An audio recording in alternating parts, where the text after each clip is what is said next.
Hello, ladies and gentlemen. I'm Dr. Fred Meyer, and I'm giving another in a series of talks on Buddhist enlightenment. The topic today that I will be discussing is Enlightenment Material. When I started many years ago in Buddhism, I began in the Zen tradition, and then later began studying Tibetan Buddhism as well. And one thing that I noticed then, starting out, was that enlightenment wasn't something that was talked about very much. It sort of reminds me of the Harry Potter movies, where nobody can say the word that must not be said, Voldemort. It was somewhat like that. It wasn't. It was seldom brought up, and actually through the years, I have found amongst students, just talking and so forth, that it's still not talked about very much. Enlightenment.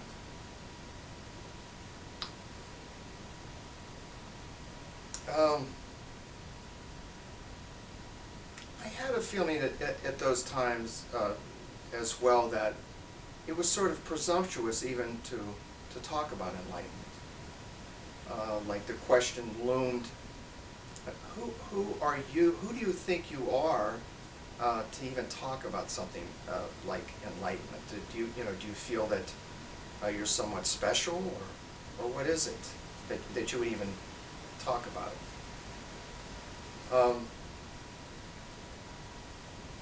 And this used to bother me because the logic to me was everything we're doing here, the practices, the teachings, and all that, are the result of Gautama Buddha attaining enlightenment. I mean, Buddhism is simply a discipline that developed as a result of Gautama Buddha attaining this experience called enlightenment. So why wouldn't people talk about it? It sort of bothered me why it wasn't open to discussion, in wherever.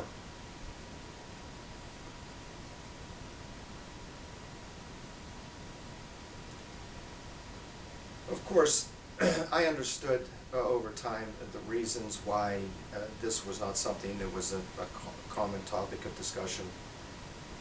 As we heard earlier, in terms of, if you want it, it'll exclude you from it. If you have concepts about it, the concepts will confuse you. So, let's not get into the whole enlightenment thing. But I had a sense of something else as well. I mean, we're Americans, right? And we might be in a little town with 3 or 4 practitioners, and I mean, none of us are wearing robes, and none of us have titles. Nothing happened when we were born. The milk didn't curdle or anything like that. So, I mean, I think the question really was, at another level, were we really Enlightenment material? Truly were we? I mean, it was rather ambitious of us to even start thinking about something like enlightenment.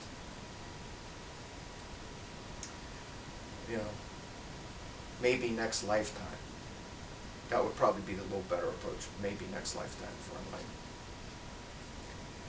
Well, all this changed for me when I met the Vidyadhara Chögyam Trungpa Rinpoche, who was, it became apparent very quickly, enlightenment in the flesh. He was living, breathing enlightenment. And he had no problems at all talking about it and telling us that we could do it. In fact, he used to say, this was a common thing he would say, "You can do it." He would tell us, "You can do it." He had confidence in us that we could attain enlightenment. And it gave us confidence as well. We can do this. We can attain enlightenment. And the fact is, we are enlightenment material. All humans are enlightenment material.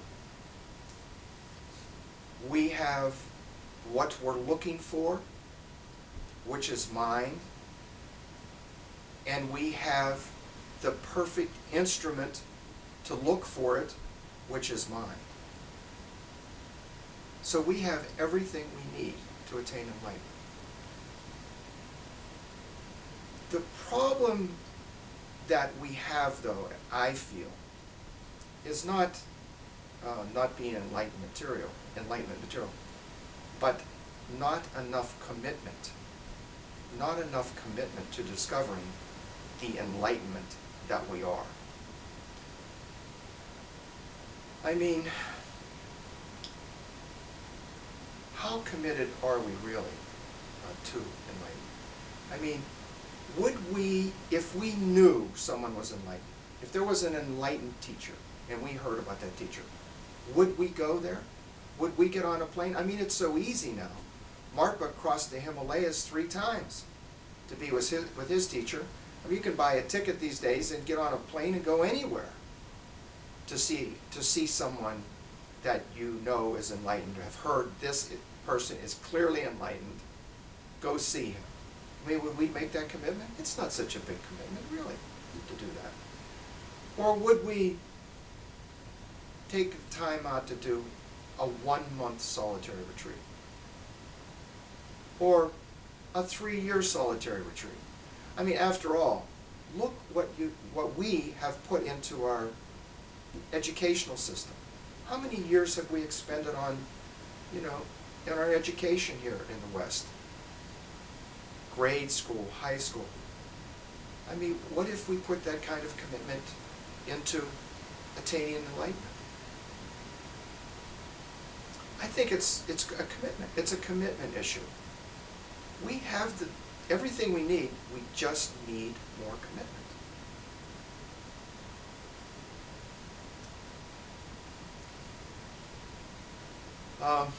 Once again, thinking about my teacher, I believed everything that my teacher said. And in the years that I spent with him, all the teachings I went to, personal things, interactions, I never felt that he lied to me. And I never saw any evidence that he lied to me. He always told me personally, the truth. And he told me, and he told all of us, you can do it. And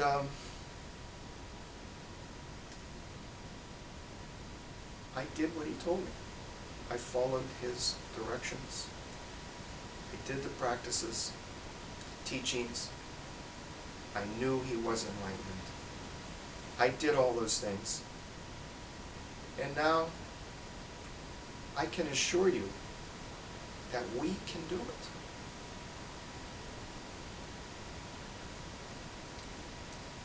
So, thank you so much for listening. And I hope these comments have been of help.